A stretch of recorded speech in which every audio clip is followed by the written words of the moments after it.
Subcommittee on Coast Guard and Maritime Transportation will come to order. I ask unanimous consent that the chairman be authorized to declare a recess at any time during today's hearing. Without objection, show that ordered. I also ask unanimous consent that members who do not sit on the subcommittee be permitted to sit here to ask questions. Without objection, show that ordered. As a reminder, if members wish to insert documents in the record, please email them to documents@mail.house.gov. Now I recognize myself for the purpose of opening statement for 5 minutes. We meet here today to examine threats of emerging challenges to maritime commerce in and around the Red Sea shipping corridor. I'd like to welcome our witnesses today. We appreciate them. Bud Darr, Executive Vice President of Maritime Policy and Government Affairs at MSC Group. Ian Rawby, CEO of LR Consilium. Jonathan Gold, Vice President of Supply Chain and Customs Policy and Retail Federation, and David Heindel, President of Seafarers International Union. Thank you all for being here. We really appreciate it. Look forward to your testimony and what you got to say. Red Sea is critical as shipping corridor for global maritime commerce, connecting Europe and Asia, and Suez Canal representing nearly 20% of container traffic and a significant portion of oil and liquefied natural gas shipments. Since October, Houthis and Iranian-backed separatist group based in Yemen have sought to disrupt global commerce by significantly increasing attacks against military and civilian vessels transiting the Red Sea. To date, dozens of vessels have been targeted either through hijacking, attempted hijacking, or missile or drone strikes, putting ships and their crews at risk. Sadly, we learned last week that 2 Navy SEALs were lost at sea during a mission to disrupt Iranian arms shipments to the Houthis. Our prayers go out to their families for the fallen SEALs and to all service members still in the region. In response to these threats, we have seen carriers reroute ships around Africa, insurance costs skyrocketing, leading to increased container rates and longer transit times for goods to arrive at their destinations. On December 18th, the United States announced an establishment of Operation Prosperity Guardian, multinational security initiative to support maritime commerce transiting through the Red Sea. And on January 12th, the United States Navy, in conjunction with coalition partners, began airstrikes in an effort to degrade the Houthis' ability to strike maritime targets. At the same time, these disruptions are occurring in the Red Sea. The Panama Canal is also facing bottlenecks as low water levels are forcing canal authorities to reduce transits by half, compounding uncertainty for ocean carriers and shippers. We saw firsthand during the pandemic what a significant supply chain crisis can do to global economy, and we must not let that happen again. And so I thank our witnesses for joining us today and look forward to hearing what they have done to address these challenges. So now I recognize the ranking member to give an opening statement. Thank you, Chair Webster and Ranking Member Carbajal, for holding this hearing on the ongoing Houthi attacks on commercial shipping. I look forward to learning about the status of the domestic and international supply chains, as well as the U.S. and the international response. Now, 90% of goods moved worldwide spend time on a ship. As a country that depends on maritime trade, the U.S. has to do what it needs to do to ensure resilient supply chains. For its part, the U.S. Navy continues to do an exceptional job to ensure free and open maritime trade around the world. I was on this committee when in 2009, pirates captured the U.S.-flagged Menace, Alabama off the coast of Somalia, and the Navy ensured the safe return of the vessel and every mariner on board. Unfortunately, a new threat exists. A continuous and unpredictable Houthi attack on commercial vessels transiting the Suez Canal and the Red Sea. I do want to take a moment to formally recognize the work of the Navy, which is playing a leading role in Operation Prosperity Guardian, and with partner nations is regularly thwarting Houthi attacks.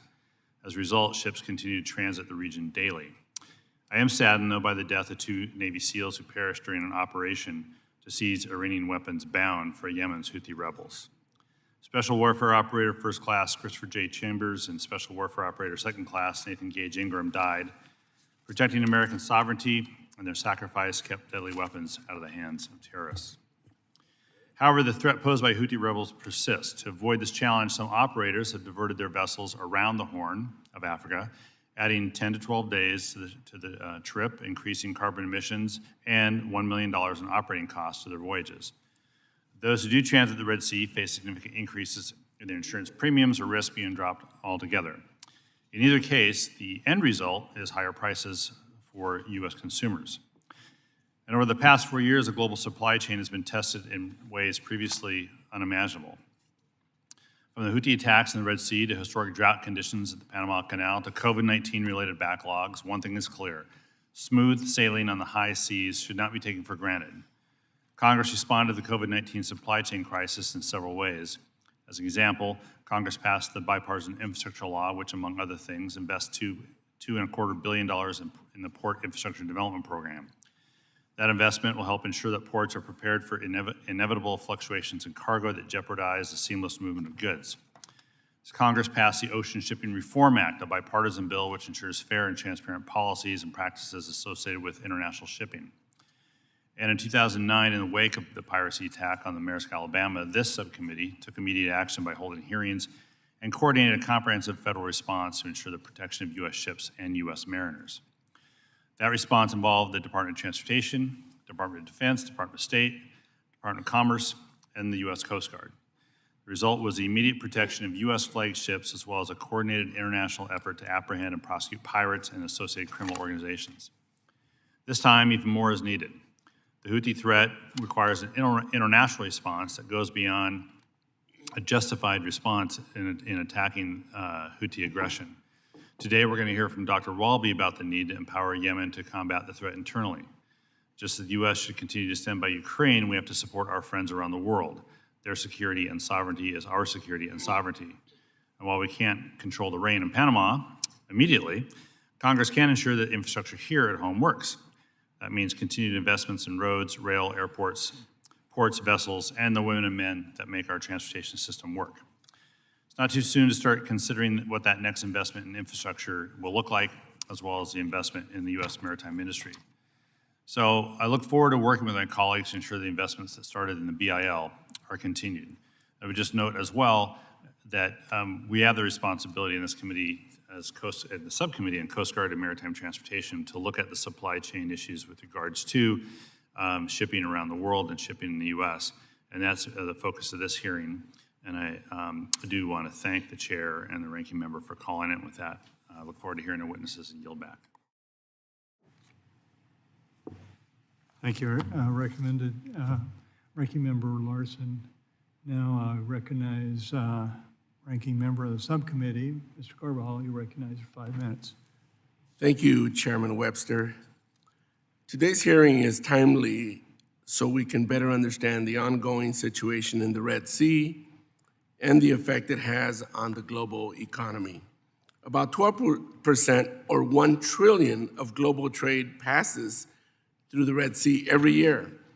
Ship operators have scrambled to account for the increased risk by taking extreme measures such as diverting vessels, paying increased insurance costs, hiring private security, and relying on the United States Navy-led Operation Prosperity Guardian for the protection in the region.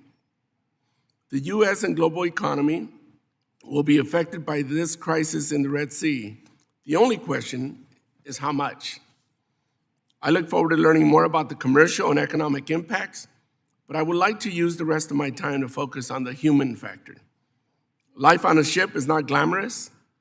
Mariners are typically at sea for several months at a time. They have limited access to internet and their families, and they are on call 24 hours a day, 7 days a week. The foreign mariners on foreign ships is worse. They're often required to work a year or more at a time, are paid unfair wages, and are often subjected to subpar health conditions and legal systems. Unfortunately, that's the result of the flag of convenience system where ship owners can register their vessels in low tax, let me repeat that, low tax, low regulation countries and find mariners from anywhere in the world, so as long as they'll tolerate the wages. For all mariners, though, the Houthi threat in the Red Sea is real. The U.S. Navy is doing incredible work protecting lives and commerce, but living, sleeping, and working under constant threat of deadly attack is unacceptable and unsustainable. Unfortunately, this is business as usual for American mariners. Through every emergency, conflict, and war, the United States Merchant Marine has shown up. They bravely sailed during World War II when ships were being sunk daily by torpedoes, many lives lost. They delivered military supplies to our troops during the Gulf War when foreign mariners and foreign companies refused. They routinely sail hospital ships to disaster-stricken regions. Currently, American mariners are showing their bravery and dedication by sailing through the Red Sea to deliver military cargo and humanitarian aid to the region. Congress must find new and innovative ways to bolster the U.S. Merchant Marine. I'll close by expressing my appreciation for the U.S. Navy.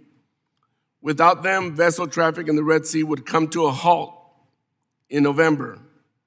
I'd also like to remember the 2 Navy SEALs who died during an operation in the Arabian Sea to intercept the delivery of Iranian weapons to Houthi terrorists. They are heroes, and their sacrifice protected countless military and civilian lives. Thank you, Chair, and I look forward to hearing from our witnesses.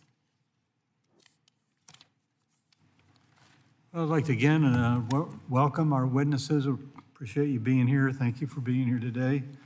I'd like to take a moment to explain our lighting system to the witnesses. There are 3 lights found in front of you. Green means go, yellow means time to slow down, and red means conclude your remarks. I also ask unanimous consent that the witness' full statement be included in the record. Without objection, show that ordered. I ask unanimous consent that the record of today's hearing remain open until such time as the witnesses have provided answers to any questions that may be submitted to them in writing. Without objection, show that it ordered. I ask unanimous consent that the record remain open for 15 days for any additional comments and information submitted by members or witnesses to be included in the record of today's hearing. Without objection, show that ordered. As your written testimony has been made part of the record, the committee asks that you limit your oral remarks to 5 minutes. With that, Mr. Dar, you're recognized for 5 minutes. Thank you, Chairman Webster. Thank you, Ranking Members Larson and Carbajal, and members for the opportunity to be here today and help describe what our experience has been to date and perhaps shed a little light on what the future may look like with this situation. I have provided a written statement. I provided my CV. I will not bore you with too much detail on that, other than to say I'm a graduate of the United States Merchant Marine Academy proudly. I served in the U.S. Navy and the U.S. Coast Guard until retirement, and I am an American citizen, and I feel very strongly about the interest that the United States has in these issues, whether it involves U.S. flagships, U.S. mariners, or other seafarers just trying to do their jobs every day. I'd like to offer up some comments on 4 points that I'd like to ask your attention to. One is that this is an unprecedented series of attacks by non-state actors upon commercial shipping. There have certainly been attacks in the past, either by states that were well organized, and there have been attacks by non-state actors, such as Somali piracy some time ago, which seems unfortunately to be reemerging now at this moment. But as non-state actors go, the level of sophistication of the targeting, the weaponry, and the boldness is absolutely unprecedented And they have, in fact, taken control of a vital sea lane, which is essential not only for U.S. economic interests, but for trade to flow more broadly throughout the world. I'll point out what we do in our industry is we are a conduit for trade. We don't operate ships just to operate them, although we love them very much and we love the people that operate them.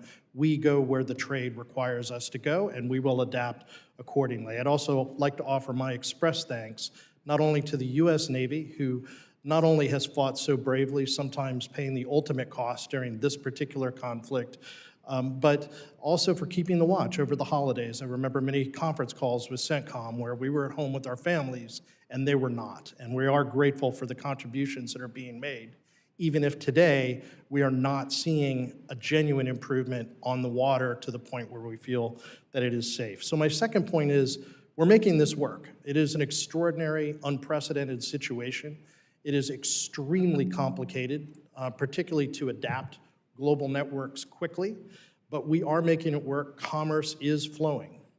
The third point is these are interconnected systems when you look at any one carrier or you look at a sector, such as the containerized sector, which is the part of our business I'm here to speak to you about today.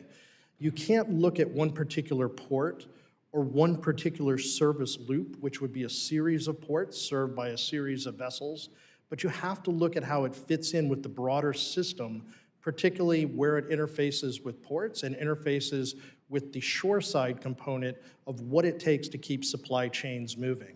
And one major difference between the situation we faced during the pandemic, which was also quite difficult, and what we face today is that those shoreside components are not showing the incredible stress that they were under during the pandemic, where it became painfully obvious to us that we could still operate ships quite well. We hadn't forgotten how to do that, but the shoreside component of what we would do once we got to port in the US was not capable of handling that sort of a surge. And that's where I think these investments in the future are critically important so that we have a more capable and more resilient series of supply chains components for the future in the interest of the United States. I will also say there are substantial costs that come with these alterations. Some of the comments in the opening statement, I think, made recognition of that.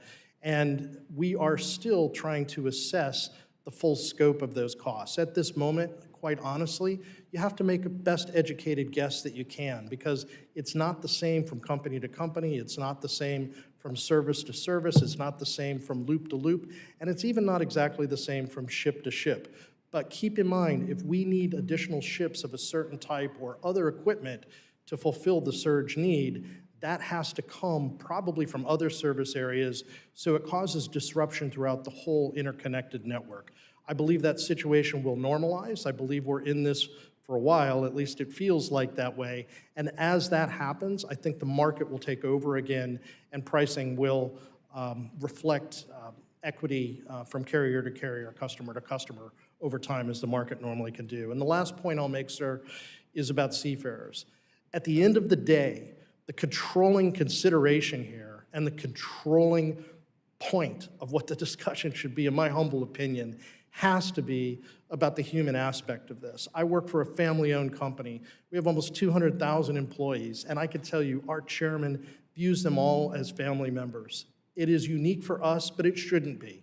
These seafarers are keeping commerce moving, they're serving global society's needs, and they are just trying to do their job every day. And for them to be shot at, as they were 3 different times on our fleet, one of which was an hour-long firefight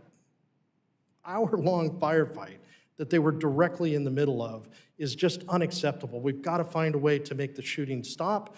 And for all the other considerations we have here, I would urge, let's keep in mind there are real human lives hanging in the balance of the decisions that we make, and they cannot just be commercial decisions, because we can insure a ship, we can insure a cargo, or our customers can, but you can never properly insure the impact of a loss of human life.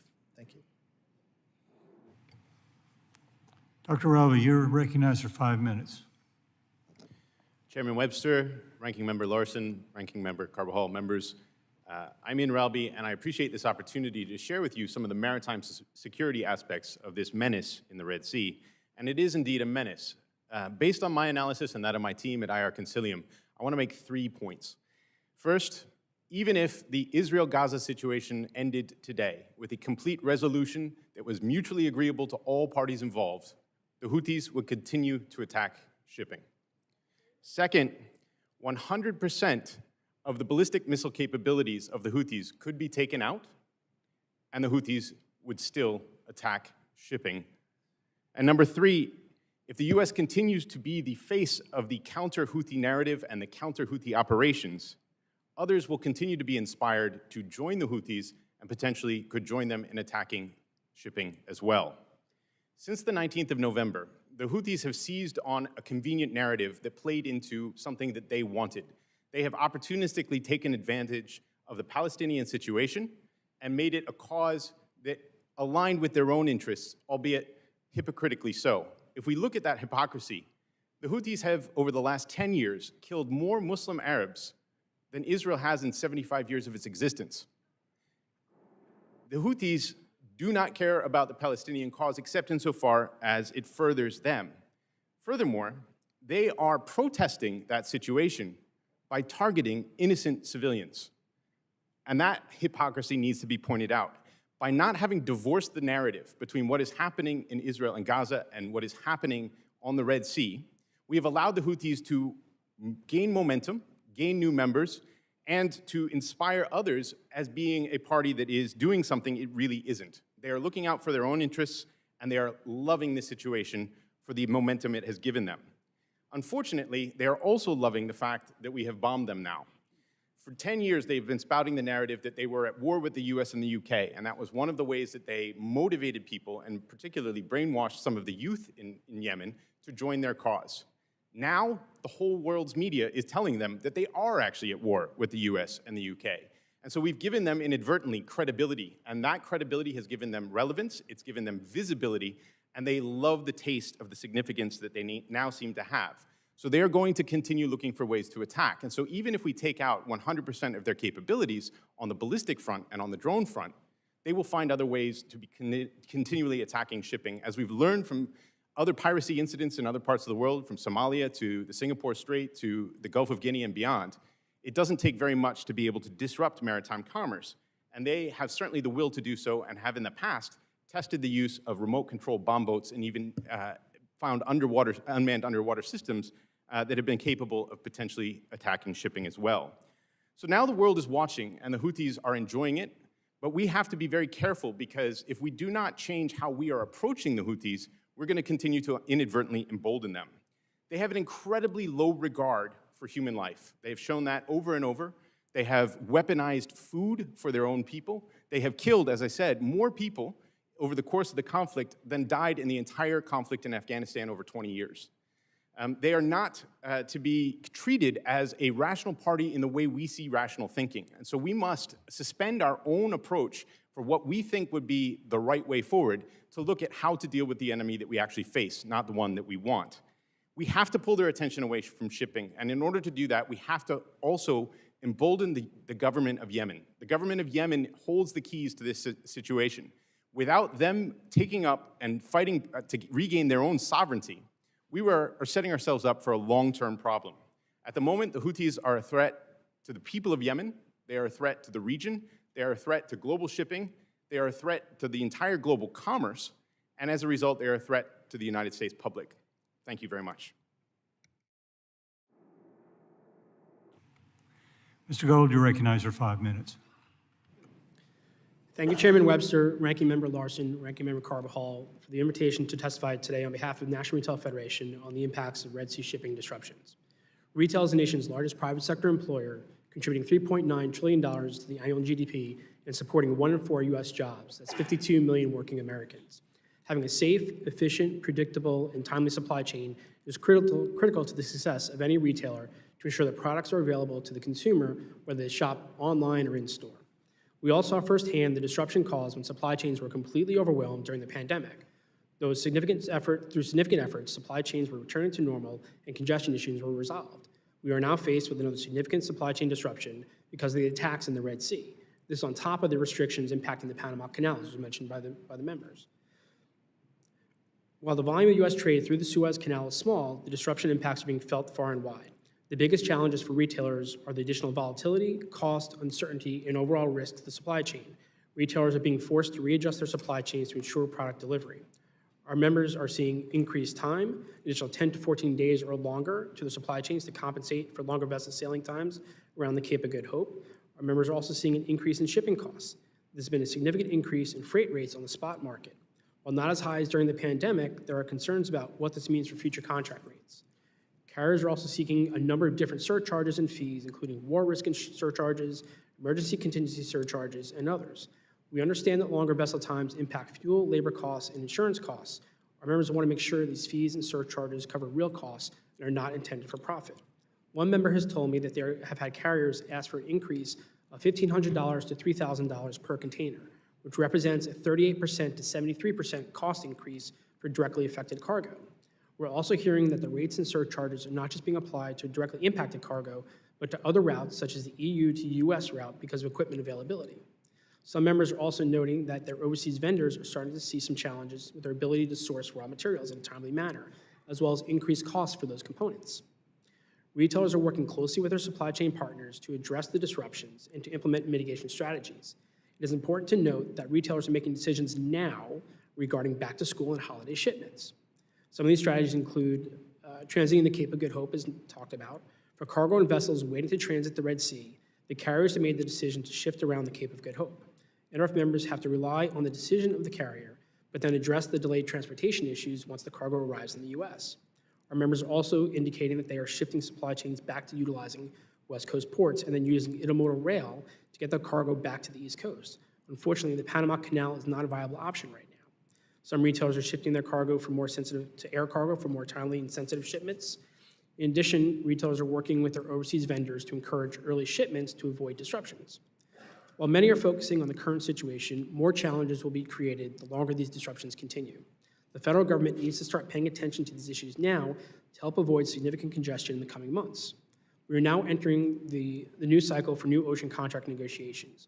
Retailers are concerned about what the impact of long-term disruptions will have on this next contract.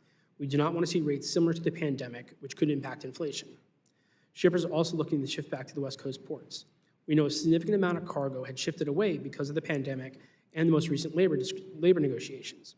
We need to make sure that our ports, terminals, railroads, harbor drayage providers, and warehouses are ready for the increased cargo volumes that will shift back.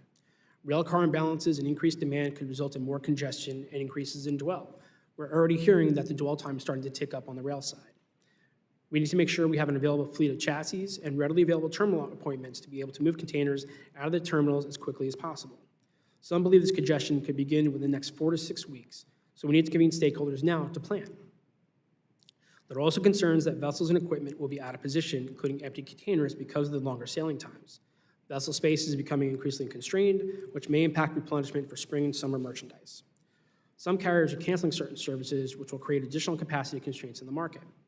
While the focus of today's hearing is on the Red Sea disruptions, it is important to note that other supply chain challenges will further complicate the global supply chain. The ripple effects will impact other issues. I already noted the Panama Canal restrictions. As retailers are looking to address these issues, they're also planning for potential labor disruptions at East Coast and Gulf Coast ports because of the current labor negotiations between the ILA and USMX. The contract expires at the end of September during the peak shipping season when retailers are bringing in their holiday merchandise. Retailers are making their shipping decisions now to avoid any potential issues. In conclusion, the challenges from the ongoing attacks in the Red Sea are significant and will get worse the longer they occur. We appreciate the attention and actions of the administration with Operation Prosperity Guardian in building an international coalition. More work, though, needs to go into efforts to ensure safe passage for vessels and mariners through the Red Sea. Their safety is of the utmost importance. While we're addressing the immediate issues, we need to make sure that we are preparing for the potential congestion issues that will impact U.S. ports in the coming months.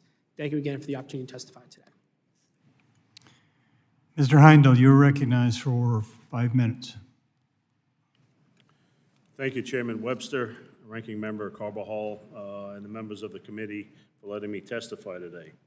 I am representing the interest of the seafarers unions, not only domestically but internationally as well, with regards to this menace that we're all experiencing.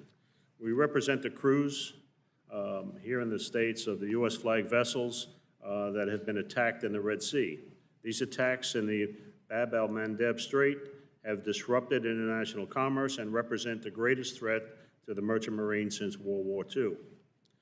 The men and women of the Merchant Marine are no strangers to armed conflict. Throughout our history, we have battled privateers, commerce raiders, mines, submarines, pirates, and terrorists. These attacks have highlighted what every mariner knows. Our jobs are essential, they are dangerous, and may require us to sail into harm's way. The Red Sea attacks represent the most technologically advanced threat we've ever faced. Drones, anti-ship cruise missiles, and anti-ship ballistic missiles have all targeted American and foreign ships and their crews. I want to thank the President, the Secretary of Defense, TRANSCOM, CENTCOM, NAVCENT, and the other military components, as well as the Maritime Administration for their efforts on our behalf. And it is thanks to them that we have managed to avoid casualties so far. These attacks have had a major impact on the global supply chain. The Red Sea accounts for as much as 25% of the world's container shipping trade. We have seen a 70% reduction in ship transits and a 50% reduction in cargo through the region. Several carriers, both international and U.S. flag, have chosen to divert their vessels away from the Red Sea and instead make the trip around the Cape of Good Hope to avoid this menace. This adds nearly 2 weeks to a typical voyage each way. If these attacks continue, the impact will have an effect on our economy and potentially add to a rise in prices of consumer goods. It is critical for our economic interests that this shipping route remain open. As of today, we have not had any difficulty in crewing ships headed through the warlike area, and no ship has sailed late because of crew issues. It is our goal that every American ship that has been called upon sails on time with a full complement. It's important to note that our ships are not combat vessels, and they are not capable of defending themselves against these kinds of attacks. We're wholly reliant on naval support. We have been coordinating with TRANSCOM, MARAD, and the MSC at a variety of levels to ensure the safe passage through these areas. Our biggest need right now is secure communications, whether this is in the form of specialized equipment, naval liaisons embedded on board our ships, or additional American civilian mariners with proper clearances and certificates on board having direct communications between our ships and combat ships in the area. It's key. We have been informed by the Military Sealift Command that they will be sending additional personnel to the 5th Fleet NAVCENT Maritime Operations Center, and we hope this enhances the flow of information between our ships and their defenders in the region. I am convinced that our mariners would prefer to only enter the region when it is absolutely necessary and any non-essential voyages be rerouted. Having a reliable, dependable, and loyal maritime transportation system is critical to American national security. Programs like the Maritime Security Program, Tanker Security Program, Cargo Preference, and the Jones Act create and maintain jobs in peacetime so that the ships, their crews, are available when called upon by the government. Every American ship attacked so far has either been enrolled in the MSP or is a government-owned vessel crewed by civilian mariners. Finally, maritime labor is very concerned about how much information is publicly available about these attacks. Thanks to social media, we've seen information like ships' locations, registration data, vessel schedules, speed, routes, and destinations posted on the internet and made available in almost real time. The level of detail being provided is far beyond that needed to convey the message that American ships need protection. This is an actionable intelligence for the Houthis should they choose to use it. We have learned the hard way in the past conflicts that loose lips do sink ships, and we need to make sure that this vital seaway is kept open to keep commerce moving. We merchant mariners are proud of our 250-year history of service, and we have delivered the goods in peace and war, and we will continue to do so. I would like to thank you for holding this hearing, and I am happy to answer any question that you may have. Thank you. Thank you for your testimony, and we'll now turn to questions from the panel. I'll recognize myself for 5 minutes for questions. Mr. Dar, during the pandemic, we saw a clear impact on the supply chain and disruptions of the global economy. Can you share could you share if there have been any lessons learned from that we might use now? And if so, how would they be implemented to prevent future situations this time around? Thank you, Mr. Chairman. I'd be happy to answer that question. I have to say that the fundamental problems that we saw, particularly in the United States, really can be traced back to much more of the shoreside component, and I think addressing both the infrastructure and operational practices there can help insulate us for future crises, whether it be one of this scale or one of a different scale like the pandemic was. So I would emphasize a focus on fixing that part, because that was essentially what failed us all as consumers and also companies trying to serve the economy. When it comes to application to this particular situation, I would say it taught us to expect the unexpected and not think you really can predict what's coming next, be as nimble as possible, and it's forced us to maintain some additional capacity at substantial cost to be able to respond. And if we did not have that additional capacity at hand right now, as we do under the current market conditions, I would argue we probably would be in a much, much more difficult situation than we are. The reality is, because we have kept that additional capacity available, we've been able to deploy it, and although it takes longer, and although it has some additional costs associated with it, we're making it work and the goods are moving. Mr. Ravi, Dr. Ravi, simply put, what objectives do you think the Houthis movement is hoping to achieve by perpetrating these attacks? Thank you, Chairman. Their main objective is to advance their own movement. Their movement includes goals to not only take over the remainder of Yemen, but to advance on both Mecca and ultimately Jerusalem. They see this as a global movement. Theologically, the Houthis began with a certain interpretation of how the world should be ordered. They have no real interest in governing. They just have an interest in advancing that ideology. And interestingly, that ideology is actually at odds with Iran. The Iranian and Houthi ideology do not line up. So at some point, they will find themselves at odds with each other. But for now, their interests are aligned because the Houthis are willing to be as erratic and chaotic as they are in pursuing both advancement on Yemen and ultimately advancement on more of the region. So they're merchants of chaos. They really enjoy being chaotic. And so for right now, that is serving their purpose. Can you share with the subcommittee some of the risks currently incurred by American-owned flagged maritime assets transiting the Red Sea, as well as any other potential ones of concern emerging from the Houthis' increased aggression? Certainly. I think since we began striking targets within Yemen, there has been a major increase in the direct attempt to target U.S. affiliated ships, because U.S. flagships are obvious, but there are also different layers of ownership and connection to the United States that have led to the Houthis targeting them more. Interestingly, it appears that some of that targeting is being aided and provided by Iran, who are much more capable in discerning the overall character of vessels. They've proven themselves over the years to be very competent in identifying a specific entity attached to a vessel and targeting that entity as their interlocutor and using their attacks. The Houthis don't care that much, but they're enjoying the fact that they can target U.S. ships right now. The problem is that they are erratic, as I said, but also they don't care if they get it wrong.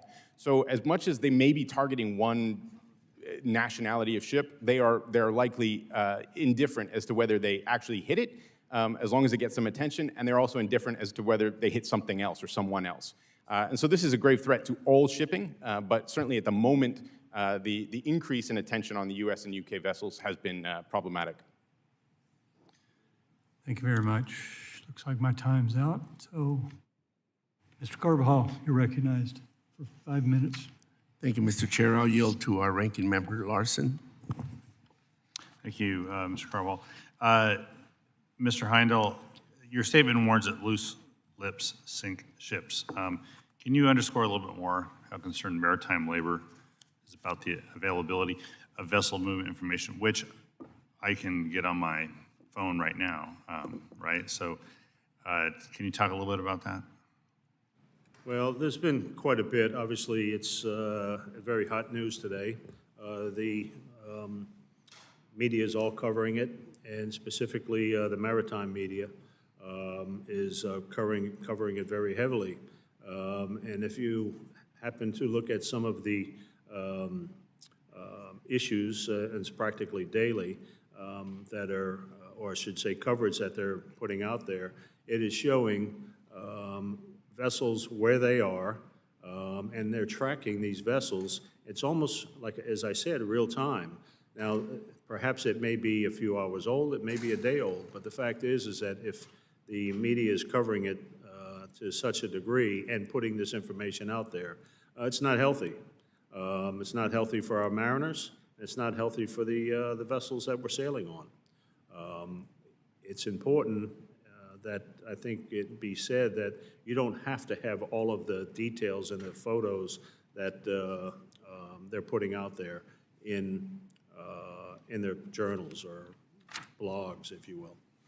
Well, I think the men and women in the maritime labor are an important part of the supply chain. I didn't check my tags on my clothes this morning, but I imagine a few of these were not made in the U.S. and were brought in containers on a few ships that traveled around the world. I'm not sure from where to where, but I'm sure if we all checked our clothing, we'd find that we're connected to this problem a little bit more closely ourselves than we all realize. But you're all on the front line, and I appreciate what you're doing out there to help us out. Mr. Dar, while the Navy's doing a great job actually, maintaining a minimum level of safety currently in the Red Sea, are there other things the U.S. can be doing to prepare for supply chain disruptions in the future? Keeping in mind, I said in my opening, we're the Coast Guard Maritime Transportation Subcommittee, so our focus is largely on the supply chain side of things, the economic side of things. Can you address what we can do to prepare for supply chain disruptions in the future?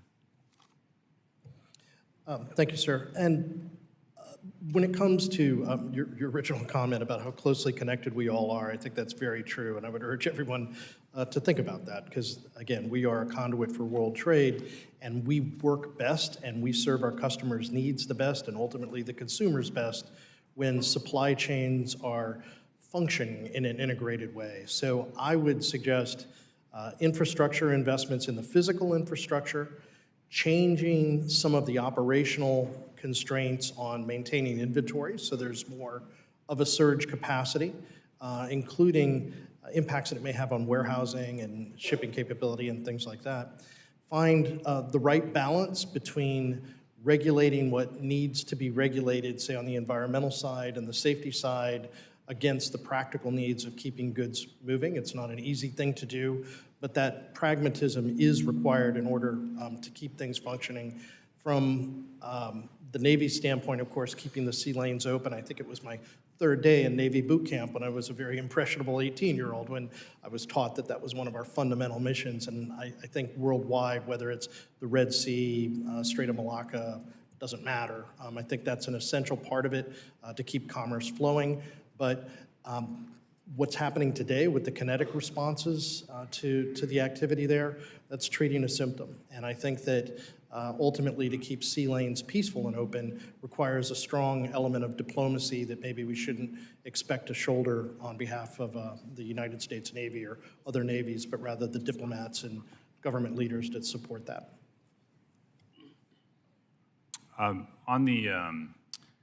In your testimony, I just want to clarify one thing as well, that you said during COVID, we had the backups at the ports, but things could get there. And this is sort of the opposite. Things are having trouble getting to the ports because of the attacks, but our ports largely are resilient, more resilient than they had been during COVID. Did I get that right? There is extra capacity available. Our operations people advise me on the terminals we call, they're operating at about 60% capacity right now, and a terminal's optimized at around 80% or so. During the pandemic, we saw numbers like 115, 120%. So that surge capacity to absorb this is available at the moment, but we shouldn't take that for granted. And there will be some times, because of the modification of the services, where we will get large volumes arriving at once, and those need to be dealt with. But I think those will be transient situations where it was a rather long haul during COVID. Okay, thanks. Yield back. Thanks. Mr. Bevin, you're recognized for 5 minutes. Thank you, Mr. Chairman. I appreciate it, and I appreciate you witnesses coming forward in this very, very serious development. Well, we've heard the numbers, 20% of all container shipping, 10% of seaborne oil, 8% of LNG passed through the Suez Canal, a dramatic increase in attacks since October of 23, and quite frankly, I don't know if this is sustainable. Many companies have ceased transits through the Red Sea, increases in risk, insurance premiums, transit times, fuel costs, et cetera. We've announced, of course, Operation Prosperity Guardian and an international coalition, certainly like that. But throughout October, U.S. Navy destroyers intercepted numerous missiles fired by Houthi forces over the Red Sea, and Houthi air defense also shot down a MQ-9 Reaper. Probably that Reaper came out of my district outside of Houston. And the Houthi forces on November the 19th seized control of a British-owned ship, Japanese flagged the Galaxy Leader, and after 3 months, still holding that ship and still holding the crew. As a former merchant seaman myself, that greatly disturbs me. We have to protect our merchant mariners' lives as well as our ally merchant mariners. Over and over, we've seen a number of attacks by Houthi fighters firing on U.S. Navy helicopters with small arms, et cetera. Now we've lost 3 U.S. military personnel dead. We got 2 SEALs lost at sea, over 24 American military personnel wounded. I think it's high time that the United States retaliate in a way that will make these folks remember and be aware of what they're playing with, and that is playing with fire. So I would ask Mr. Rowlby, if you would, in your written testimony, you shared some of the downsides of diverting ships around Africa, specifically highlighting a lack of safe harbors and the increased potential for piracy. Somalia's out there. What can carriers do to mitigate some of those risks if our administration doesn't strike back? What is the current alternative? Thank you, sir. I think, first of all, I would agree that there needs to be retaliation, but retaliation does not necessarily mean giving them exactly what they want, which is a direct confrontation militarily with the United States. So I think we need to retaliate by finding ways that will actually persuade them, and they cannot be persuaded in the ways that we would be persuaded. So we need to look to solutions that will draw their attention away from shipping, and that is a critical piece of this. In order to make shipping more safe, particularly through Somalia, we need to be looking at how to resuscitate some of the lessons we learned 10, 12 years ago, or even longer now, when we were dealing with Somali piracy on a day-to-day basis. We saw 2 attacks yesterday, so this is a real threat. The skills for piracy were not lost over the last decade. They were transferred. A lot of the attacks were actually by Somali pirates against vessels that were engaged in illicit trafficking. And so the skills are still there. The reporting just hasn't been there, and the attacks on vessels engaged in legitimate international maritime commerce haven't been there. But we need to be ready for that possibility. To that, I think we need to take a new look at Best Management Practices 5, the guidance that is given to shippers to harden their vessels and ensure safest operations for averting piracy attacks. We need to ensure that we have a greater familiarity with where there are potential safe harbor options, and as the United States, we could do a lot to try to support African ports in being ready to provide fuel supplies, food supplies, freshwater supplies, other husbandry services to the increased traffic. We've seen an 80% year-on-year increase going around the Cape of Good Hope. That is a major increase. And so that is a critical point. Yes, sir. I would also remind you that when Somali piracy was at its peak, they seized several Russian vessels. The Russians did not mess around with them. They did not play. And I think that it goes to without saying that hitting back very hard teaches people a lesson. And you know, I'm sure diplomacy is great, but you cannot project weakness, and that is what we've seen with all of the attacks going on and the further threats, and trying to tie it in some form or fashion to the Israeli war. And I dare say that even if the Israeli war were over, we would probably continue to see Houthi attacks in that Red Sea area. Looks like I'm out of time, so, Mr. Chairman, I will yield back. Thank you. Gentleman yields back. Mr. Carbajal, you recognize for 5 minutes. Thank you, Mr. Chair. Mr. Heindel, there's no question the Navy's doing an incredible job thwarting the Houthi attacks. How does the treatment of U.S. flagged vessels differ from other ships utilizing flags of convenience? And should the Navy be prioritizing the protection of American-owned, American-flagged, and American-crewed vessels, many of which are carrying defense and humanitarian cargoes?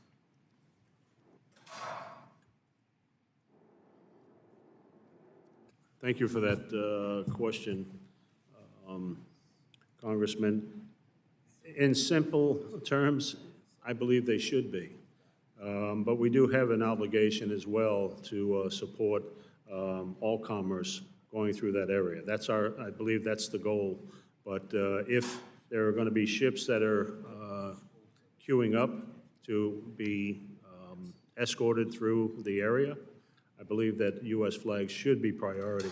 Now, first of all, it's U.S. taxpayer dollar on the line here, and I think it's vitally important that we look to protect our seafarers and help the rest of the world when we can. Thank you. What's the most important thing that can be done to further protect U.S. vessels and American mariners? Right now, the important thing is communications. As I indicated earlier, we need better communications between the commercial vessels that are active in the Red Sea and being escorted or waiting to be escorted. And if we have the communications that the Navy has or the Military Sealift Command has, we would be in much better position than we are today. Right now, we're using basically the radio or mobile phones if we're fortunate enough to have the connectivity. But having the communications with the combat vessels is vital. Certainly the way things are currently in the Red Sea, I believe I've seen a news piece that said there's about 75 minutes between the time the missile is launched to the time it hits its target. So we need very quick communications with the combat vessels. Thank you. Mr. Gold, I'm glad we were able to work together throughout the pandemic to enact meaningful legislation in the form of the Ocean Shipping Reform Act. One thing we learned in that process, though, is what happens when we're relying on a supply chain dominated by foreign interests. What are your members doing to increase the share of cargo that goes on U.S. flagships? Thank you, Congressman, and we definitely appreciate all of your support throughout the pandemic to get the Ocean Shipping Reform Act put through. I think our members are continuously looking at diversifying their supply chains, whether it's away from China or elsewhere. But it takes time to move their supply chains. And unfortunately, with the ongoing challenges that we see, even though when you go and look to diversify, you're being impacted by something else. So I think, again, retailers are looking to make their shifts, but we've got to have open, stable shipping routes to be able to make sure we can get product to where it needs to go. Unfortunately, we're not able to bring everything back here to make. Folks are looking at, friend-shoring, on-shoring, ally shoring, but it takes time to develop those. So they're trying to make sure they're doing what they can to make sure products are getting here when they need to be here for the consumer. Thank you. Mr. Dar, today we're talking about the appropriate U.S. response to Houthi attacks in the Red Sea. Given that MSC doesn't flag a single ship in the United States, doesn't pay United States taxes, and doesn't employ American mariners, how should the U.S. Navy prioritize the protection of MSC ships? Well, first of all, I will say we do have a large base of operations in the U.S. We're number one in the U.S. market. We do employ a lot of American citizens, including myself, sitting here today, and we do pay taxes where they are due in the United States. But that's not what I came here to talk about today. What I would like to address is your question straight on. And it comes down to we are there to serve the commerce needs of the world's trading partners. And what they need, we will provide. And what they need right now is a very competitive service with other options that are out there. We provide that through a variety of flags. We are based in Switzerland, and our corporate headquarters is there in Switzerland physically, as it has been continuously since 1978, which, by the way, has corporate tax rates that are very close to OECD Pillar 2. And taxation is not the real issue here. And what we would like to see is the trading partners keep the sea lanes open, whether that's the United States or whether a larger burden is shouldered by other trading partners around the world, which I think it should be, including some of the largest that are absent from these operations and these risks right now. They should all do so, because the merchant navies of the world are not capable of keeping the sea lanes open themselves, but they will adapt to whatever the needs are of the customers and the countries that are behind them. Thank you. Mr. Chair, I'm out of time. Gentleman yields back. Mr. Mask, you're next. Thank you, Mr. Chairman. Mr. Carbajal, will you engage with me for 1 minute so I can understand something? Sure. Just listening to your line of questioning, are you advocating that a non-U.S. flagged vessel receive no protection? No, what I'm saying is that, I appreciate all commerce. It's important when you consider the global trade, the dependence we have. But I think that taxpayers, the United States taxpayers, would want us to prioritize, first and foremost, American tax-paying companies. Very good. Just thank you for clarifying that. I agree with that. I'd love to see agreement on that issue as it pertains to our southern border and prioritizing Americans first. I think that's something that we should take that same ideology and apply it there, not to conflate the issues, but I think they're similar, and so I was glad to hear you bring it up in that way as it relates to flagged vessels. I want to go to a couple of things that were brought up here. And Mr. Ralby, start with you. You used the term persuaded by as it relates to responses that the U.S. could put forward. And just the first question would go to the Biden administration's policies towards Yemen, taking them off the foreign terrorist organization list. They've received about $3 to $3.5 billion in aid since being taken off. Has that persuaded them not to attack? Let me clarify, the Houthis are 100% not the government of Yemen. So Has it persuaded, though, the Houthi, they're Yemeni, correct? they do not see themselves as Yemeni, no. They are physically occupying territory in Yemen, but the Houthi movement sees itself as temporarily occupying Yemen in advance of a greater attempt to take over. They currently control 30% of the territory of Yemen and 70% of the population. 75% of that population is under the age of 29. So they're revolutionizing a very young population, but they do not see themselves as Yemeni. And, you know, they may not be the government, but it's always an important question to ask whenever you're looking at our foreign policy is, does our aid, does our foreign policy support what we want out of each individual country? Because kind of going back to what Mr. Carbajal said, it has to represent the American taxpayer, right? And does that $3 to $3.5 billion support what we want out of Yemen in towards a policy terms towards the United States of America? I would say not. Maybe you want to have the argument in that way, but I would agree that our foreign policy towards Yemen is failing at the moment, in that we have, for several administrations consistently, failed to bolster the Yemen government. We have focused our attention on the Houthis. since the outset of the coup in 2015, but we have not provided the wherewithal. In 2018, the U.S.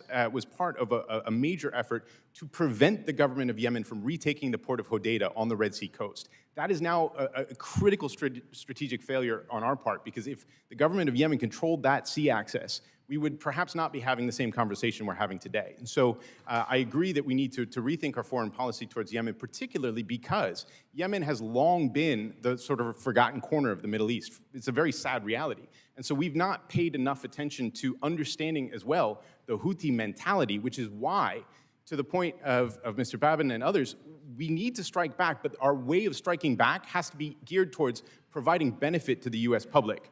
If we just want to strike back for the sake of striking back, we may find ourselves actually making things worse, and that's unfortunately what seems to be happening right now. The Navy is very good at doing its job and fulfilling its mission, but that mission right now that it's been set on is unfortunately backfiring with regard to protecting shipping, protecting seafarers, and making commerce free-flowing. I don't agree with liberal mentality like that. We're Americans. If somebody hits us, there's going to be a reckoning and we're going to hit back. And that's just the American way, and it should always be the American way, flat out. I want to go to some different questions at this point. I want to talk about range, armaments, reconnaissance, maneuverability, quantity, capabilities. This is advanced in terms of these drone systems throughout not just conflict between United States of America and vessels, but we saw this going on with Saudi Arabia and Houthis and the conflicts that have taken place there. Are we dealing for the vessels with strictly radio or line of sight? Or do you have another capability with which you are able to track the inbound drone strikes?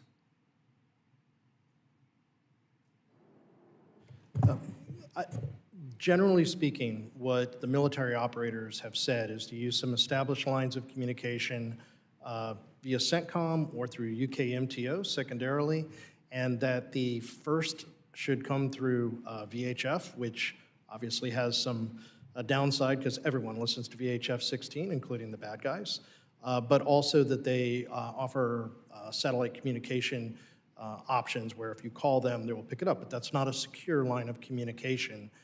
Then, of course, we have some ability to have awareness of what's going on to the extent that AIS is being used. That sends a signal from other vessels in the area too, but obviously the bad guys in the region are not going to have AIS transponders on if they have them at all. I have many more questions I'd love to ask you guys on armaments and reconnaissance and maneuverability, but my time has ended. I appreciate the increase in time, Mr. Chairman, and I have nothing to yield back. Gentleman yields back. Mr. Garamendi, recognized for 5 minutes. Thank you, Mr. Chairman, and gentlemen, thank you very much for your testimony. The more this testimony has gone on, the more the questions have been asked, the more complex the situation is revealed. I'm going to go to Mr. Ralby. You have opined that we're not on the proper path towards a solution. Could you define how we might find a solution and what it might be? Yes, I certainly agree that when the U.S. gets hit, we hit back. But what we have to be looking at is what we want to accomplish with that. And the way that we hit back has to be similar to what we've looked at even with Ukraine. Russia posed a real threat to the United States. It always has for the last century. And our approach to supporting Ukraine has been empowering the Ukrainians to fight for their own sovereignty as they've been attacked. Similarly, we need to look at the Yemen people and give them the encouragement and the backing to actually fight for their own sovereignty. And that fight is multifold.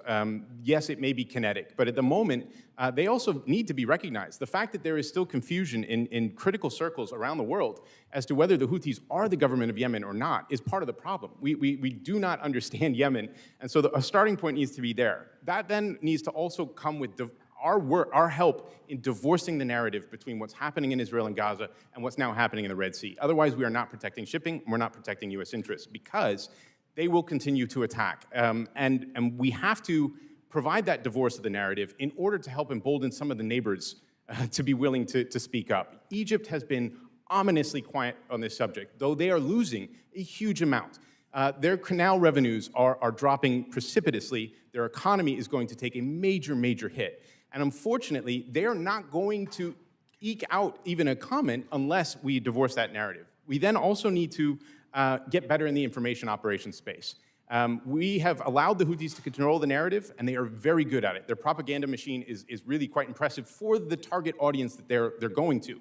We're very good at speaking to our people about fighting back, about retaliation. Unfortunately, that doesn't sit with the people that we need to be targeting right now in order to change the situation. So if we want to change that context, we're going to have to change our approach to messaging, to visibility, and as I said, we may be not the right face for this. We may need to find others to carry the water for us, or at least help us. I think it would be very useful if you were to repeat all of that at least a few more times, so that we might come to a better understanding of what we are faced with. Certainly, we already heard just a moment ago that some of us do not understand the Yemen government and the Houthi, quite different, or the history of Saudi Arabia and the Houthis. So the question really to all of you is, how do we gain the support of the international community in dealing with this problem? And I will also note that this particular onset of attacks coincides with the Israeli-Hamas war, and may not end if that were to end, but nonetheless did begin at that point. So the question to all of you in the next minute or so is, how can we enhance international support for the protection of shipping in the area? I do note that Denmark yesterday sent a air defense vessel into the Red Sea. Perhaps that's a start. So let's start, Mr. Heidel, and then right on down the line. How do we get further or better international support for the protection of shipping in the area? Well, my first thought is that's above my pay grade, but I think we all have to try to continue to educate our allies in the importance of what's going on. My view is there's a bigger dynamic going on that is not on the surface today. That's my personal opinion. But the fact is that we have to do everything we can to convince our allies that it's important that they participate, because a strong front, I think, will provide for a certain message to go not only to the Houthis, but to the guys across the water from them. We note quickly that the Somalia pilots was lessened when the international community was strongest. Mr. Gold and Mr. Dar, quickly, well, I think I'm out of time. I would just say real quick, again, not my area of expertise on how to do that, but I think continuing to talk to our allies about the situation, because again, we are impacting global commerce here, and everybody's being impacted by this. So we need to make sure our allies are fully aware of the situation, not just the impact on the US, but the impact on their own markets as well, because we're certainly seeing a significant impact in the European market right now, where they're starting to see some inflationary pressures there. I'm pushing my time well beyond, but it seems to me that if we're going to be successful here, we need to have a large alliance in place, all that are interested in the shipping in the area. And the comment about Egypt lost revenue is instructive. Thank you very much. Gentleman yields back. Mr. Bean, you're recognized for 5 minutes. Thank you very much, Mr. Chairman. Good morning to you. Good morning, T&I. Good morning, witnesses. Welcome. Outside of war, have y'all ever seen it? It's a toss-up. Anybody can jump in. Outside of war, has it ever been this bad in the Red Sea? Attacks on merchant vessels? Yes. To my knowledge of the history, no. And it's in part a sign of the times. The last time there was more conflict that threatened the Red Sea in its entirety, the weaponry used against commercial shipping directly was not as sophisticated. For you to say it's an hour, your ships, merchant ships, were under attack for a firefight directly an hour. That to me is very scary. What happens if this continues? What happens, Mr. Dar, if this continues? Paint the picture for us. Well, I'll try and go beyond speculation and just give you my observations of what's happening now and extrapolate it out. We will adapt. We will make it work. We will meet the world's commerce needs. That's what we do. But it may not look like it does today. And what we're learning through the initial 6 weeks of adaptation of our networks is maybe we're going to call different places than we called before. Maybe we're going to shift volumes for transshipment to different hubs than we did before. Maybe we're going to avoid transshipment hubs we used very closely. Maybe we are going to avoid the Suez Canal altogether and all that may come from that as far as stability in the region goes. All of those things are possible. I can't paint exactly the picture, but Gotcha. I can assure you we'll meet the need, but it will be more expensive. There will be costs associated with that. 10-4. Dr. Ralby, is it just American and ally ships? Are they attacking Iranian ships? Are they attacking Chinese ships? They, as I said, are quite erratic. So they're attacking everybody at the moment. They're trying to target U.S. and U.K. and Israeli-affiliated ships, but as I said before, they don't really care. They nearly hit a Russian cargo. They've done a couple of things that show that they are just not all that precise. They're imitating what has been, to your earlier question, a fairly consistent Iranian approach of what we've often termed hybrid aggression when a state actor does it, but this is just a non-state actor engaging in terrorist activity. And so they're using these attacks to send messages, and they don't really care who they hit or what vessel might be affected. Have we seen other countries like China, have they responded, or other countries saying enough of this, we're not going to put up with it? Everybody's hurting, let's put it that way. No shipping, no shopping. You do not have free flow of maritime commerce. Everyone on Earth hurts, whether you're on the coast or thousands of miles inland. The problem is that a lot of the states are keeping quiet while we've been willing to go out in the front and try things out. And so China has been ominously quiet on this front, and my guess is that they are looking for ways to do what I was saying before. They have equities in this that are really important to understand. In 2023, China brokered a rapprochement between Saudi Arabia and Iran. Part of that deal was for the Iranians to stop arming the Houthis. In the last few weeks, they have overtly resumed arming the Houthis, as we've seen. So Iran is the main factor behind the Houthis. Are there other countries? Is China involved in Houthi armament, or any other country other than Iran?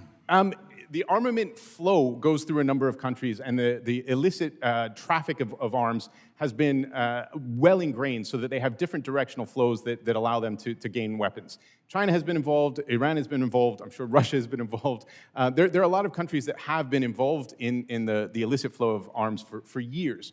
And some of that has gone through Somalia, through Djibouti, and into Yemen. There are two vessels, though, that are really important for the U.S. to pay attention to. Iranian-owned commercial vessels in the southern Red Sea, the MV Bashad and the MV Cyrus, both of which take turns operating as both a floating armory and as an intel source for Iranian support to the Houthis. Those vessels should be very much on our focus of how we would want to retaliate, and thus far They're not. They're given a hall pass. 20 years ago, whenever it was, I know we had Somali pirates was an issue. That's kind of gone away. Is it true because we finally said enough about this and we started using force? Is that what ended Somali pirates, that type of interaction? Mr. Heidel, you say yes. You're nodding yes. Jump in. Mr. Heidel, is that force? Is that our option here? Well, if you're trying to equate the two, I think there's the politics are different, at least from my viewpoint. Somali pirates were just a band of thugs that found But force, you say force, and my time is about to run out. Force is what they deal with, and that's the language they speak. And it bears, Dr. Ralby, this has nothing to do with Israel. Is that correct? That was your testimony. Nothing to do with Israel. They're just using that as the guise. Is that correct? It was a convenient narrative, and for them, the profit margin is not the motivation as it was for Somali pirates. So the risk-reward calculus for them is very, very different. That's why they are a much more difficult threat. Thank you very much. Mr. Chairman, I yield back. Thank you. Gentleman yields back. Ms. Colton, you're recognized for 5 minutes. Thank you, Chair Webster. Thank you so much to all of our witnesses today. Apologize for the gravelly voice. I'm not sick. I lost my voice cheering for our beloved Detroit Lions. All grit. We really want to thank you for your testimony. This is an incredibly precarious time in our world and in the Red Sea. While the humanitarian impacts are deeply felt across the globe, constituents back home are also concerned about the deep economic impact that this will have, as they're already struggling with hyperinflation and putting food on the table. I have a series of economic questions about the impacts of this war, and also what we can do about it here in Congress. So my first question is for Mr. Gold. Our economy is still recovering from supply chain shortages that we experienced after the pandemic, with some industries still struggling to access essential components. From our national GDP to increased operating costs for maritime shipping, do you have an estimated cost to our economy if the route through the Red Sea is no longer a viable option? Thank you for the question. Unfortunately, we do not have an estimate at this point in time. I think there's so many variables as to what the actual impact would be. I think, as Mr. Dar noted, the supply chain will adjust and will adapt, and I think yet to figure out what those additional costs will be. We are seeing some of those costs that are being passed along now, especially to small and medium-sized enterprises who don't have the ability to negotiate and push those costs off. But again, as we're in new negotiating cycle for new contracts, that's going to be an impact. The impact on congestion at our ports, if that does materialize, is going to have an impact as well. So I think, again, preparing for what's to come is where we need to be doing a lot of focus now. I agree with Mr. Dar that the focus on infrastructure, both on kind of the land side, but also through the gate, is critically important, but also looking at kind of the IT systems as well. I think one of the areas where we kind of failed throughout the pandemic was that communication aspect, which is so critical among supply chain partners. The ability to know what's coming in and when and how it's going to transit through the supply chain is incredibly important, and unfortunately, we haven't seen that progress yet on that aspect of this to be able to plan accordingly. Thank you. Mr. Dar, you mentioned your hopefulness that Congress's investments in port and landside infrastructure included in the bipartisan infrastructure law will increase capacity and resiliency. Can you talk a little bit more about how some of those investments can help us cope? Yes, ma'am. Those investments, in large part at the port level, let me give you an example.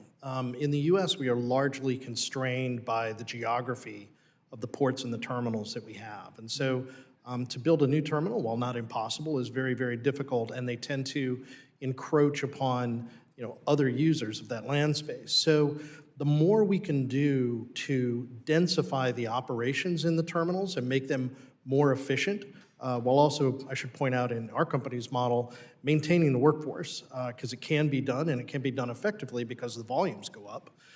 That's a good start. And being as thoughtful as possible about those sorts of investments in particular, I think helps us the most, because also some of those investments can be done faster than to, say, identify a new site and then all that goes with that. It is a lot that goes with that and building that out. Second, I would say the road infrastructure needs huge work. And the rail operators also need whatever incentivization is there to maintain additional surge capacity to meet the rail networks, because whatever we can put, the rail network needs, because whatever we can put on rail is avoided going on the roads and overstressing that again. It's all a part of the shipping and transport larger ecosystem. What other suggestions do you have for us in Congress? Obviously, containing the conflict, ending the conflict is a major path to ending or to maintaining this route through the Red Sea. But in the interim, this is a daily problem. What can we do here in Congress to help make sure that we are supporting the industry? So again, I'll start with maybe what you didn't want me to focus on, but I think it is important. The shooting has to stop. It has to be safe enough for us to send our sons or daughters or people that have trusted their lives to us into that region. When it comes to what we can do day to day, we have what we have, and we have a substantially altered series of networks trying to deliver the cargo. And I would say being as prepared as possible from retail shelving all the way down to the quayside will help us avoid another situation like we had during the pandemic. Yeah. But I want to be very clear. The scale of this disruption comes at a better time when there is additional capacity both at sea and ashore. And second, the scale of the cost excursions The underlying expenses to us to operate that have to find their way into the market is, to this point, nowhere near what it was during the pandemic. It happened very quickly, Right. but if you look at what the analysts are putting out there, we may have seen the top in some of the markets, not for me to speculate on, but you can review that yourself. And then lastly, that on the export trades are under a lot less stress and price pressure. Thank you so much, Mr. Chairman. Thank you for the additional time. I yield. Gentlelady yields back. Mr. Van Drew. Thank you, Chairman. You know, I'm a little different angle here. I believe President Biden has failed our country. He grossly mishandled our Afghanistan withdrawal. It was a sign of weakness. He didn't prevent Russia's attack on Ukraine when we could have just prevented it. It was a sign of weakness. And he's been unable to prevent Iran-backed proxies from attacking our ally Israel and all of our troops in the Mideast. Again, it's a sign of weakness. None of these horrendously handled events would have ever happened under our previous President Trump. He knew that in order to protect America abroad, the commander-in-chief must be strong. What we need in this country are those great words, peace through strength. Because where there is weakness, there is always war. Just this weekend, 3 of our service members were killed and almost 40 others injured in an Iranian-backed drone attack in Jordan. You're all aware of it. This, again, is a tragedy that President Biden could have prevented, but has failed to do so because he has created an era of weakness around the world. And it's gravely impacting Americans, and it's impacting our American interests. The Houthi terrorist organizations based in Yemen has been launching missile barrages on Israel and have conducted over 30 different attacks on civilian and military vessels. And these are the vessels that transit the Red Sea. Houthi forces are also responsible for seizing the control of the Galaxy Leader, an ally vessel with 25 human beings on board, all of whom are being held captive by the Houthi terrorists. Dr. Ralby, to your knowledge, what is being done to rescue the hostages from the Houthis? I am not familiar with any negotiations, and I don't think it'd be appropriate to share that in an open forum if I were. Thank you. Okay, so you have no knowledge of it, and I don't think anybody else does either. What can be done to prevent all of these attacks from happening again and again? Your thoughts, Dr. Ralby. To prevent the attacks, we have to draw the Houthi attention away from shipping. That has to be the first step. It doesn't mean that they will stop attacking, it doesn't mean they will stop fighting, but they need to not be attacking global maritime commerce and the seafarers who carry our goods. We need to embolden not only the government of Yemen, but as we said before, the neighborhood in order to help make that happen. So American strength in diplomacy and American strength in its military both require that we help our closest friends recognize their own interests as well. At the moment, we have some hope in the immediate horizon with the EU Naval Force mission that is being sent to the region on the 19th of February. The EU is not a military alliance. The EU is not a sovereign nation state in and of itself. And during the piracy days, we learned an important lesson from the EU Naval Force mission. Some of the most hostile nations towards each other, so Russia, China, Iran, India, the United States, others who do not necessarily love to speak to each other or love to work together, found common purpose using the EU as that nameless, faceless economic community in combating an economic threat. And so we may be able to work more closely with some of our partners, with some of the region, if we first divorce the narrative, second, find these kinds of avenues for pulling Houthi attention away, third, embolden and support the government of Yemen and the Yemeni people to retake their sovereignty, and ultimately try to keep the focus on the consequences, not necessarily the actions. Thank you for your answer. Thank you. Thank you. Houthi attacks have also gravely affected, as we all know, that's why you're here, our supply chain. The Red Sea helps facilitate a massive amount of global trade per year, and you all know that as well. And these attacks have forced many of these ships to reroute around the Cape of Good Hope, which you also know. And it's making more cargo more expensive, which you also know, and time intensive. This is directly caused by the very same group that our current president declassified as a specially designated global terrorist group over 2 years ago. Again, it's a clear example, in my opinion, of weakness. In that time, this undoubtedly terroristic organization has been able to regroup and put themselves in the position where they can attack, and they are attacking America and our allies with the help from Iran. Mr. Ralby, do you believe it was wise to declassify the Houthis 2 years ago? At the time, I did think it was the wise decision. The reason was, at that point, there were two major equities at stake. Number one, the humanitarian situation in Yemen was absolutely dire. 6 million people were on the brink of famine, and the ability to negotiate the movement of aid with a foreign terrorist organization controlling the territory was one of the challenges that was being faced. Thank you, and I thank you for the answer. I'm running out of time. I would respectively disagree with you. We are where we are now, and certainly look how that worked out for us. Mr. Chairman, I yield back. Gentleman yields back. Mr. Auchincloss, you're recognized for 5 minutes. Thank you, Chairman. I appreciate the witness's time and testimony. Dr. Ralby, despite their protestations, do you think the Houthi leadership cares about the people of Gaza? No, I do not.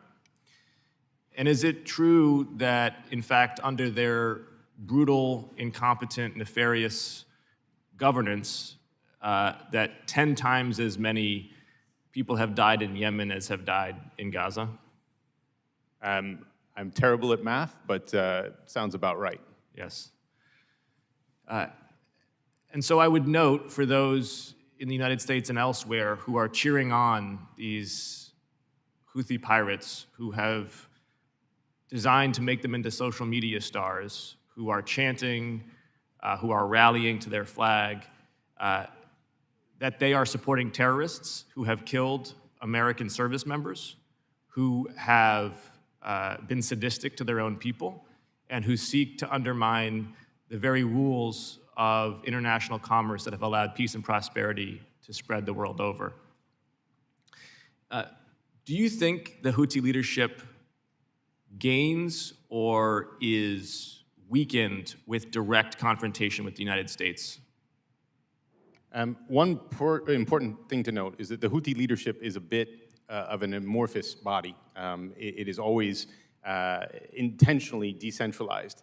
And so one of the challenges is that, yes, we could maybe look at who the Supreme Council is and determine them, but there are also other factions in different parts of the area that will respond differently. All of them, though, all of them are responding in the same way at the moment to the U.S. strikes. It has emboldened all of them uniformly. Yes. So to be blunt about it, this is good politics for them at home. Yeah.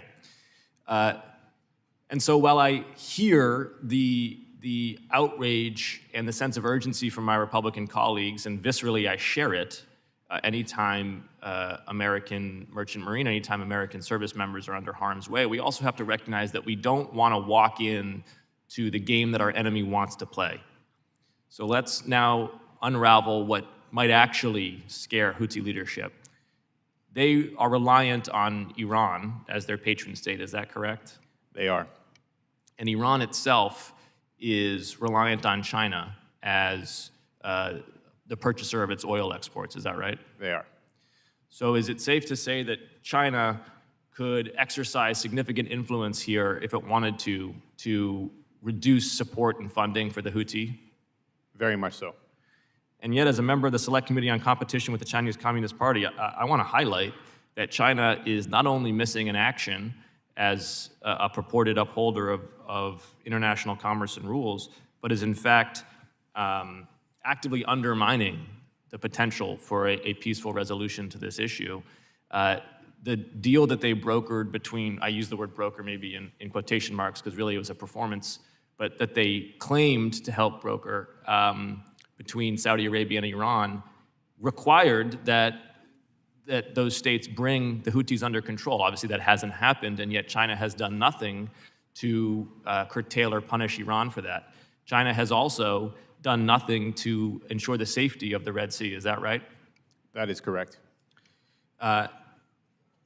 What do you think should the response of the United States be to the Chinese Communist Party's complete unwillingness to be a responsible global citizen in this episode?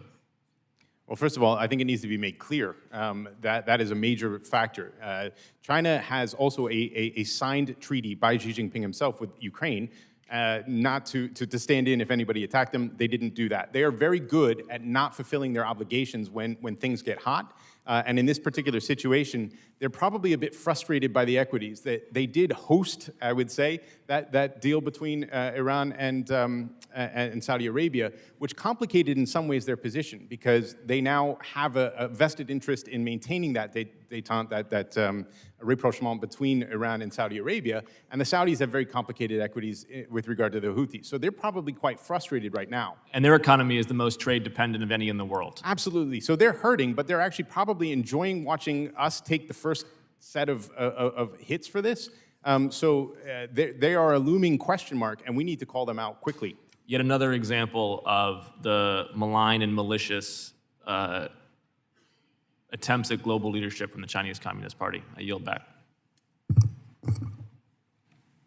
Gentleman yields back. Mr. Ezell, you're recognized for 5 minutes. Thank you, Mr. Chairman.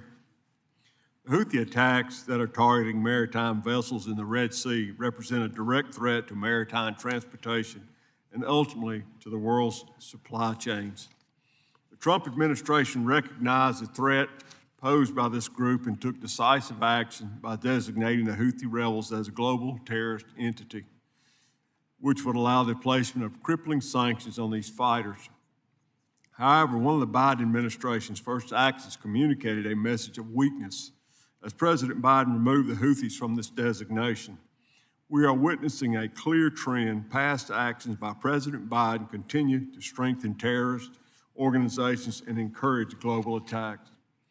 Dr. Rowley, it's clear we must put an end to this Houthi aggression. You mentioned in your testimony that the Houthis are often untrustworthy negotiators. Can you expand on how negotiations have gone in the past, and do you think anything has changed? The Houthis not only are untrustworthy, they enjoy making whoever they're negotiating with look bad in the eyes of their people. They have a long history of agreeing to things and then reneging. I'll give one concrete example. The FSO Safar was a critically important issue to address off the coast of Yemen. It had 1.14 million barrels and would have not only caused a spill 4 times the size of Exxon Valdez, but would have actually taken out the desalination plants on which more than several tens of millions of people rely for their drinking water along the Red Sea. And the Houthis, in negotiating to do something about the vessel, continually agreed to an assessment mission, allowed for the UN to expend funds on placing that assessment team in Djibouti, and then reneged on it. And they enjoyed doing the same thing over and over again. And unfortunately, a lot of the negotiators who have tried to work with the Houthis have found themselves falling afoul of the definition of insanity, trying to do the same thing over and over again, expecting a different result. The Houthis are consistent in one thing, in being untrustworthy, in being very quick to renege on any promises they make. So they cannot be trusted. They cannot be negotiated with in the same way that we would otherwise. Recently, they agreed to not attack vessels that were carrying oil coming into the Gulf of the Port of Aden. Unfortunately, they went ahead and struck them very quickly. So they have a long history of reneging on every promise they make. Thank you, Doctor. Mr. Chairman, I yield back. Gentleman yields back. Mr. Rouser, you're next. Welcome to the committee. Thank you, Mr. Chairman. I see my friend and colleague, Dusty Johnson here. Dusty and I serve as co-chairs of the Supply Chain Caucus here on the House side. And I know I have heard from industries all across the board, obviously, just how critically important the Red Sea and Suez Canal are to an efficient supply chain. Dr. Rabi, in your testimony, you state that while oil and gas shipments are being impacted, the greater threat is the shipment of specific goods with specific delivery times. You also mentioned that disrupting the 30% of global container traffic on the Red Sea will have a greater impact on the economy than the 10% of oil traffic. Can you speak a little bit more to these goods shipped through the Red Sea and what impacts delayed shipments have on the global economy and commerce? And then as a follow-up to that, Mr. Gold, I'd be curious your thoughts on the impact to consumer prices. I'll be very quick. Energy supplies are fungible. Oil is oil. Yes, there are different categories of oil, but once the products have been refined, they can be replicated and supplanted by different shipments from all over the world. Goods, however, are targeted towards specific purchasers, and so you can't just make up for somebody's race car that is due to be at a specific race at a specific time by substituting another one. So there are a different set of equities for the container carriers versus the oil and gas industry and the wider energy industry. In fact, one of the other disparities is that oil and gas movements through the Red Sea are actually a much smaller percentage of the overall traffic than the container goods. And so that is why I would argue that the container industry, which is why it's important to have Mr. Dar here, is more affected by this. Yeah, as a follow-up too, how much, let's just assume hypothetically that all trade is cut off there. How much of the U.S. economy is represented with that? What is that figure? I do not have that figure. That is not my area of expertise. But what I can say is that it's not just the U.S. economy, it's global because of the nature of our globalized supply chains. And the important piece that I would also note that doesn't get looked at as much is that it is not just goods for sale. It is also humanitarian aid. And so there are other consequences to this that transcend just the marketplace and go as well to desperately needed aid, medical supplies, other things that need to get to places on time in order to make sure human life is protected. Absolutely. Any other thoughts there from the panel? Mr. Gold, you want to talk about inflationary impact? Sure. I mean, obviously, we saw what happened during the pandemic when supply chains were essentially shut down and the impact we saw on prices and costs and everything else. I think right now it's too early to tell what that impact is going to be because of what's happening in the Red Sea. I think as we talked about here, carriers and shippers will find a way to make product arrive. It might arrive later than you expected. You're going to have an impact on not just retailers, but manufacturers who are waiting on inputs to production, on ag products. You're already seeing the impact in Europe with ag products that are having to go around the Cape of Good Hope that are having spoilage and having impact there. So I think, for my members, they're trying to contain costs as much as possible.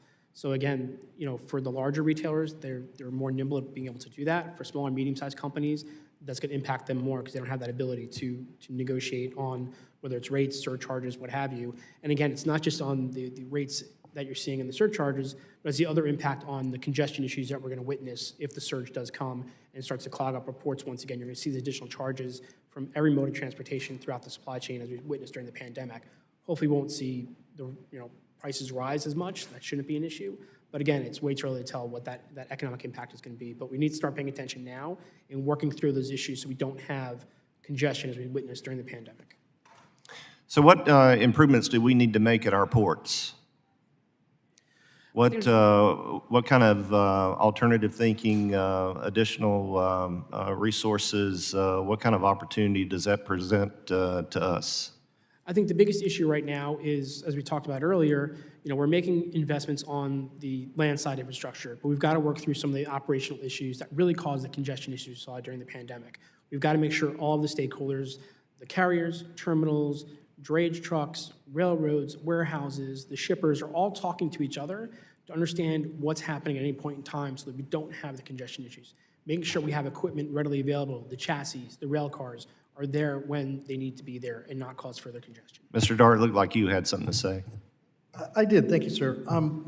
First of all, I'd like to say I agree with that interconnectivity that Mr. Gold just laid out. I think that's spot on, and I want to congratulate the Department of Transportation for initiating the flow process, which is a pretty good attempt to try and open up some more visibility with the hope that we can project forward patterns much better based on the past. And it's an example of a genuine public-private partnership that I think deserves some recognition. Also, I want to point out that when it comes to containerized goods, they're not all affected equally here. And the higher value that the goods are relative to their volume that goes into a container, the much less affected they are by excursions in price. And as I mentioned earlier, we're not seeing anywhere near the sort of price excursions in the open market that we did during the pandemic. And also keep in mind the baseline of which we might say prices are higher or less actually is a baseline which was at a very low point in the market,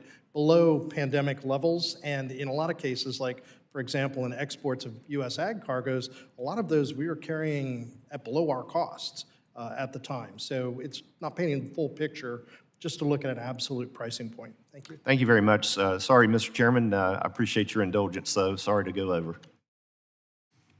Gentleman yields back. Mr. Johnson, you're recognized for 5 minutes. I want to pick up where Mr. Rouser ended. He does a great job helping to lead the supply chain caucus. And I think number one, we all get it. We understand that going through the Red Sea is an incredibly dangerous proposition these days. I think we all understand that some carriers would rightfully make a decision to reroute. I think we understand that those reroutes could cause price adjustments. Now, Mr. Gold, Mr. Dar, you've both made it clear the full effect of those really haven't been felt yet. We don't know what next month or the month after that holds. Of course, I have talked to some shippers who are a little concerned that these reroutes could create an opportunity for not just reasonable fee and rate adjustments, but perhaps unreasonable fee and rate adjustments, really with a process that doesn't have a tremendous amount of transparency. And so, Mr. Dar, what do you say to shippers who raise those concerns? Well, I can say, first of all, get to know us better and have the kind of dialogues that we've had facilitated by some associations of ag exporters in particular, and we understand each other better. We can serve their needs better, set up groups to help accommodate that, even when times are good rather than the really challenging times like now. And I think if you've prepared and you've built the relationships in those times, it's much easier to deal with a crisis and you're speaking the same language. I also would encourage those that can to seek the stability of longer-term service agreements rather than just to be reliant upon the spot market, because those that are much more subject to market fluctuations. In the U.S., for example, 90% roughly of our cargoes in and out are carried under service agreements, and there's a significant advantage as far as stability goes with that. Lastly, I'll make the point about the need to mutually focus on things that can be of benefit. And for example, investments in the ports for densification purposes, which involves taking advantage of some technology that exists today, does not have to be at the expense of any port jobs. And as I said, our model, we try not to do that at all, but yet we can improve and do much better and reach higher efficiency levels similar to what we see in many overseas ports if we make those investments here and do so with the right goals in mind. So with those associations that do have an active dialogue with you, you're not hearing those kind of concerns about maybe unreasonable rate increases to come? No, sir, I'm not, because if they are unreasonable, we are in a very competitive marketplace. And even though right now the carriers are having to adapt very quickly and add capacity and add equipment and things into it, ultimately, the competition in the market is going to be a boundary on this. And I think as a case in point, Sea Intelligence, for example, just published their latest analysis over the last couple of business days, and they've shown that on the export side in the U.S. Trans-Pacific market, which is where most of the ag goes, those rates are actually about flat. So again, we're seeing the import side or the head haul carry most of the burden of the extra costs of having to adjust the networks. And in normal times, it's not uncommon to see 85 to 90% of the revenue actually generated on the import side, and the exporters benefit from that. That seems to be, according to the published data, one of the dynamics that's happening now. And if it gets too far out of bounds, the market will correct it. There will be somebody else that will carry the cargo that meets the shipper's needs. Certainly a competitive market would respond in that way. I mean, and I don't know how you'd ultimately define a market that's not competitive enough. We have seen concentration in the industry in the last couple of decades. You'd know the numbers better than I would, but I think 70% of the cargo held by the largest 5 or 6 partnerships. But it is good to hear that the rates have been flat. Mr. Gold, what else would you say in response to Mr. Dar's comments? I think certainly those that are under the yearly contract have better ability to negotiate on rate increases and surcharges. There certainly are provisions. But again, small and medium-sized companies that aren't under those yearly contracts that rely on the spot market don't have the same ability and same flexibility. And they certainly are the ones that are being impacted by those increases. And again, looking to the next contract cycle, concerns about what comes next and how those prices are, going to go forwards. Right now, we would love to see more visibility into how some of those numbers are coming about.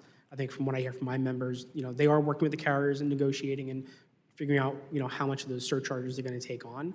but they would love to get the exact understanding of, where those numbers are actually coming from to understand what's being, put forwards to them. So as we look about problem solving and even doing a better job, Mr. Dar, I thought your suggestion about, hey, more engagement would be good. Sounds like additional transparency would be your addendum to that, Mr. Gold, right?